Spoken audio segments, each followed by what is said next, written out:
नमस्कार दोस्तों, स्वागत है आप सभी का पुरुषोत्तम मास महात्म्य के 5वें अध्याय में। ओम नमो भगवते वासुदेवाय नमः। नारद जी बोले, हे महाभाग, हे तपोनिधि, इस प्रकार अधिक मास के वचनों को सुनकर हरि ने चरणों के आगे बढ़े हुए अधिक मास से क्या कहा। श्री नारायण बोले, हे पाप रहित, हे नारद, जो हरि ने मल मास के प्रति कहा वह हम कहते हैं, सुनो।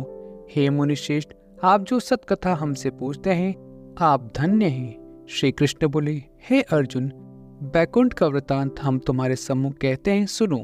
मलमास के मूर्छित हो जाने पर हरि के नेत्रों से संकेत पाए हुए गरुड़ मूर्छित मलमास को पंखों से हवा करने लगे। हवा लगने पर अधिक मास उठकर फिर बोला, हे विभो, यह मुझको नहीं रुचता है। अधिक मास बोला, हे जगत को उत्पन्न करने वाले, हे विष्णु, हे जगतपति, मेरी रक्षा करो, रक्षा करो। हे नाथ, मुझ शरण आए हुए कि आज कैसे उपेक्षा कर रहे हैं। इस प्रकार कहकर कांपते हुए, घड़ी घड़ी विलाप करते हुए अधिक मास बैकुंठ में रहने वाले ऋषिकेश हरि से बोला। श्री विष्णु बोले, उठो उठो, तुम्हारा कल्याण हो। हे वत्स, विषाद मत करो। हे निरीश्वर, तुम्हारा दुख मुझको दूर होता नहीं ज्ञात हो रहा। ऐसा कहकर प्रभु मन में सोचकर क्षण भर में उपाय निश्चित करके पुनः अधिक मास से मधुसूदन बोले।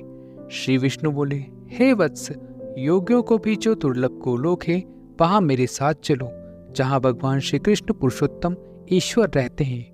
गोपियों के समुदाय के मध्य स्थित दो भुजा वाले, मुरली को धारण किए हुए, नवीन मेघ के समान श्याम लाल कमल के सदृश नेत्र वाले, शरद पूर्णिमा के चंद्रमा के समान अति सुंदर मुख वाले, करोड़ों कामदेव के लावण्य की मनोहर लीला के धाम, पीतांबर धारण किए हुए, माला पहने हुए, वनमाला से विभूषित, उत्तम रत्न धारण किए हुए, प्रेम के भूषण, भक्तों के ऊपर दया करने वाले, चंदन चर्चित सर्वांग, कस्तूरी और केशर से युक्त, वक्षतल में श्रीवत्स के निशान से सुशोभित, कौस्तुभ मणि से विराजित, श्रेष्ठ से श्रेष्ठ रत्नों के सार से रचित, किरीट वाले, कुंडलों से प्रकाशमान, रत्नों के सिंहासन पर बैठे हुए, पार्षदों से घिरे हुए, वही पुराण पुरुषोत्तम पर ब्रह्म है। वे सर्वत्र हैं, स्वतंत्र हैं, ब्रह्मांड के बीच सबके आधार, परे से भी परे हैं, निसंप्रा, निर्विकार, परिपूर्ण प्रभु, माया से परे, सर्वशक्ति संपन्न, गुण रहित, नित्य शरीर। ऐसे प्रभु जिस गोलोक में रहते हैं वहां हम दोनों चलते हैं। वहां श्री कृष्णचंद्र तुम्हारा दुख दूर करेंगे। श्री नारायण बोले। ऐसा कहकर अधिक मास का हाथ पकड़कर हरि गोलोक को गए। हे मुने, जहाँ पहले के प्रलय के समय में वे अज्ञान रूप महाअंधकार को दूर करने वाले, ज्ञान रूप मार्ग को दिखाने वाले केवल ज्योति स्वरूप थे, जो करोड़ सूर्यों के समान प्रभा वाली, नित्य, असंख्य और विश्व की कारण थी, तथा उन स्वेच्छामय विभु की ही वह अतिरेक की चरम सीमा को प्राप्त थी, जिस ज्योति के अंदर ही मनोहर तीनों लोक विराजित हैं। हे मुने, उसके ऊपर अविनाशी ब्रह्म की तरह गोलोक विराजित हैं। 3 करोड़ योजन का चौतरफा जिसका विस्तार है और मंडलाकार जिसकी आकृति है, लहलहाता हुआ साक्षात मूर्तिमान तेज का स्वरूप है, जिसकी भूमि रत्नमय है। योगियों द्वारा स्वप्न में भी जो अदृश्य है, परंतु जो विष्णु के भक्तों से गम्य और दृश्य है। ईश्वर ने योग के द्वारा जिसे धारण कर रखा है, ऐसे उत्तम लोक अंतरिक्ष में स्थित है। आदि, व्याधि, बुढ़ापा, मृत्यु, शोक, भय आदि से रहित, श्रेष्ठ रत्नों से विभूषित, असंख्य मखानों से शोभित उस गोलोक के नीचे 50 करोड़ योजन के विस्तार के भीतर दाहिने बैकुंठ और बाएं उसी के समान मनोहर शिवलोक स्थित है। 1 करोड़ योजन विस्तार के मंडल का बैकुंठ शोभित है। वहां सुंदर पीतांबरधारी वैष्णव रहते हैं। उस बैकुंठ के रहने वाले शंख, चक्र, गदा, पद्म धारण किए हुए लक्ष्मी के सहित चतुर्भुज हैं। उस बैकुंठ में रहने वाली स्त्रियां बजते हुए नुपुर और करधनी धारण की हैं। सब लक्ष्मी के समान रूपवती हैं। गोलोक की बाएं तरफ जो शिवलोक है, उसका करोड़ योजन विस्तार है और वह प्रलय शून्य है। सृष्टि में पार्षदों से युक्त रहता है। बड़े भाग्यवान शंकर के गण जहाँ निवास करते हैं। शिवलोक में रहने वाले सब लोग सर्वांग भस्म धारण किए, नाग का यज्ञ पवोती पहने रहते हैं।